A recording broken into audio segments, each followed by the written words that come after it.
So, we were gonna talk about the applications of 3D graphics. So, what are the applications of 3D graphics?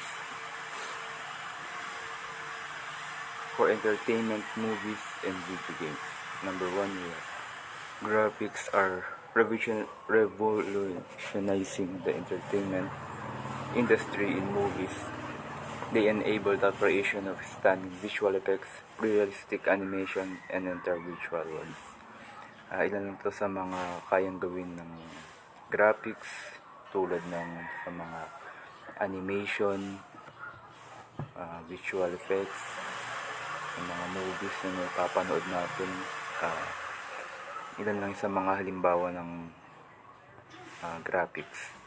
Number 2, we have virtual reality and augmented reality. Virtual and augmented reality are rapidly growing fields that rely heavily on 3D graphics. In VR, users are transported to entirely virtual environment, experiencing them as if they were real. So, halimbawa nito yung sa Apple, yung parang yung VR nila na pag ginamit mo, akala mo talaga totoo kung gusto mo ma-experience sa mga malulupitang mga 3D graphics, yun sa virtual reality. Architecture and urban planning. Architects and urban planners use 3D graphics to design and visualize building and cityscape before they are built. 3D modeling allows them to create detailed presentation of structures which can be explored from any angle. So, pwede rin siya magamit ng sa mga architect para mas madali nilang may ayos para mas madali nilang makita yung pwede pa nilang ayusin. Allow them to create detailed presentation. Pwede nila ma-explore kung saan yung babaguhin, kung saan yung may mali. Number 4, we have medical visualization. In the medical field, 3D graphics are used to create detailed models of the human body. This model helps doctors and surgeons to better understand complex anatomical structures, plan surgeries, and explain procedures to patients. So, maaari din itong magamit sa medical visualization. So, the 3D graphics, ipapakita nito yung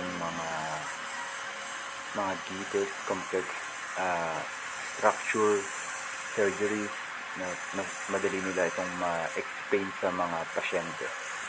At yung procedure kung paano nila execute ng maayos. Number 5, we have scientific research and simulation. Scientists use 3D graphics to visualize data, simulate complex phenomena, whether it's modeling climate change, visualizing the structure of molecules, or simulating the effects of natural disasters. 3D graphics help researchers to see and analyze their data in new and insightful ways. So, maaari din itong magamit ng mga scientists for research, exploration. They will use it for example phenomenon, whether for modeling climate change, and they will visualize the structures of molecules or simulating the effects of natural disasters using the 3D graphics.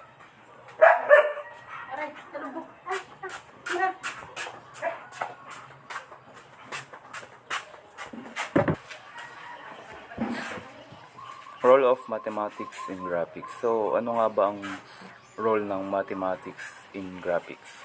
Number 1, we have geometry and transformation.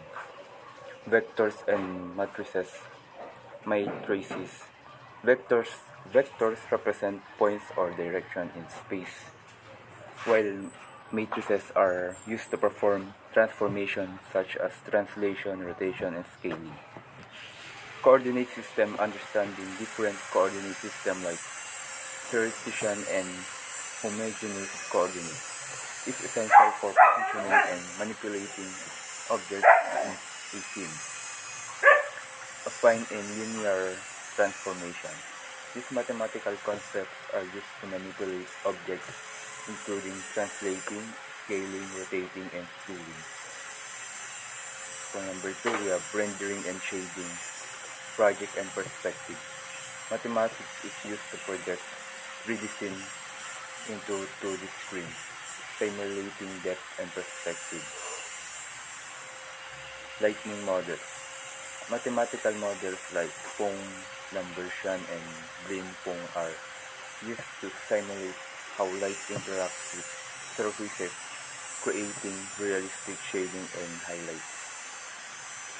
Ray tracing and rasterization. These algorithms rely on geometry, algebra, and calculus to simulate how rays of light interact with objects and surfaces. Number 3, we have texture mapping and surface detail. UV mapping, a mathematical technique for wrapping a 2D texture into 3D model. We have bump mapping and normal mapping. Use mathematical perturbation to simulate surface detail without adding additional geometry. Animation. Interpolation. Techniques like linear interpolation and line interpolation are used to smoothly animate objects and characters. Kinematics and dynamics involves the use of differential equation and other mathematical tools to simulate realistic movement and interactions. Number 5, we have simulation and modeling. Procedural generation uses algorithm and mathematical functions to create complex texture, terrains, and models procedurally. We have physics engines simulate real-world physics using principles from mechanics and mathematics essential for realistic movement, collision, and other interaction.